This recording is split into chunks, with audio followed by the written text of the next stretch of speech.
როგორ ეხმარება ეს ფესტივალი საქართველოს რომ კულტურული დიპლომატიური ურთიერთობა შექმნას ევროპასთან, მაგალითად და სხვა რეგიონებთან? ნუ პირველ რიგში დავიწყოთ იქით, რომ ჩვენი ქვეყანა არის მუსიკალური ქვეყანა.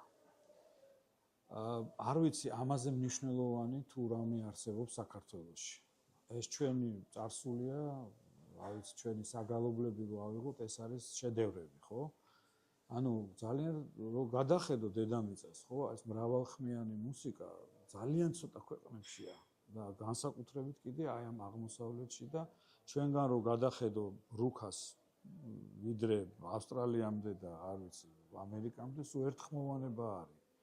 და უცებ ჩნდებათ გეოგრაფიულად, რო დააკვირდე, უცებ საიდან ჩნდება საქართველოში ეს მრავალხმოვანება, ვერავინ ვერ დაადგინეს, ალბათ კვლევის საგანია.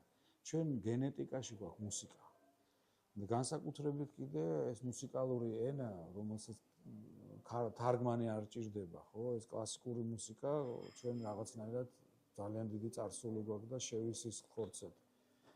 აქ ჟღერდა კლასიკური მუსიკა, სწორედ აქ იმართებოდა ესეთი, რომ წინანდალში იმართებოდა სალონური შეხვედრები.